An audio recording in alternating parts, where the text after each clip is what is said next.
एक दिन राजकुमार सिद्धार्थ अपने चचेरे भाई देवदत्त के साथ बाग में घूमने के लिए गए। जहां सिद्धार्थ कोमल हृदय का बालक था, वहीं देवदत्त जगदालू व कठोर स्वभाव का था। सिद्धार्थ की सभी प्रशंसा करते थे, देवदत्त की प्रशंसा कोई नहीं करता था। इसलिए देवदत्त मन ही मन सिद्धार्थ से जलता था। जहां वे दोनों घूम रहे थे, उनसे थोड़ी ही दूरी पर एक हंस उड़ रहा था। उस हंस को देखकर सिद्धार्थ बहुत प्रसन्न हो रहा था। तभी देवदत्त ने कमान पर तीर चलाया और हंस की ओर छोड़ दिया। तीर सीधा जाकर हंस को लगा। वह घायल हो गया और छटपटाकर नीचे गिर पड़ा। सिद्धार्थ ने दौड़कर उस घायल हंस को उठाया। उसने हंस के घायल शरीर से बह रहे लहू को साफ किया और उसे पानी पिलाया। तभी देवदत्त वहां आ पहुंचा। उसने क्रोध से सिद्धार्थ की ओर देखा और बोला, इस हंस को चुपचाप मुझे दे दो सिद्धार्थ, इसे मैंने तीर मारकर नीचे गिराया है। नहीं, सिद्धार्थ ने हंस की पीठ सहलाते हुए उत्तर दिया, मैं इस हंस को तुम्हें नहीं दे सकता।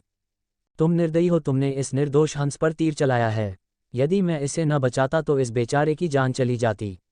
देखो सिद्धार्थ, देवदत्त उसे घुरकर बोला, ये हंस मेरा है, इसे मैंने तीर मारकर नीचे गिराया है, इसे चुपचाप मुझे दे दो। यदि नहीं दोगे तो मैं राज दरबार में जाकर तुम्हारी शिकायत करूंगा। सिद्धार्थ ने उसे हंस देने से साफ साफ मना कर दिया। देवदत्त राजा शुद्धोधन के दरबार में जा पहुंचा और सिद्धार्थ की शिकायत की। शुद्धोधन ने उसकी शिकायत को ध्यानपूर्वक सुना, फिर सिद्धार्थ को बुलावा भेजा।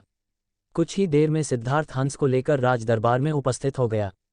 राज दरबार के ऊंचे सिंहासन पर राजा शुद्धोधन बैठे थे। आसपास के नीचे आसनों पर राज्य मंत्री तथा अन्य पदाधिकारी बैठे थे। कई सैनिक हथियार लिए द्वार के निकट खड़े थे। शुद्धोधन के संकेत करने पर देवदत्त सिर झुकाकर बोला, महाराज, जो हंस इस समय सिद्धार्थ के पास है वह मेरा है, इसे मैंने तीर मारकर पृथ्वी पर गिराया था। सिद्धार्थ ने इसे उठाकर इस पर अपना अधिकार कर लिया है। ये हंस मेरा है, कृपया इसे मुझे दिलाया जाए। राजा शुद्धोधन ने सिद्धार्थ की ओर देखा और बोलने की ओर संकेत दिया। सिद्धार्थ ने सिर झुकाकर शांत स्वर में कहा, महाराज, ये हंस निर्दोष है, ये बिना किसी को कोई कष्ट दिए उड़ा जा रहा था। देवदत्त ने इसे तीर मारकर घायल कर दिया।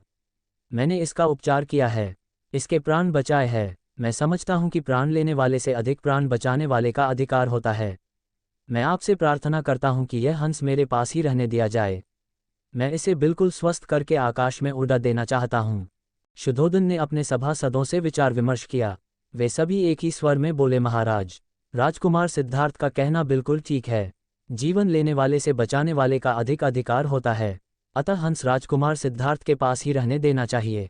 राजा शुद्धोधन ने सभासदों की बात मान ली। उन्होंने सिद्धार्थ से कहा, इस हंस पर तुम्हारा अधिकार है, तुम इसे ले जा सकते हो।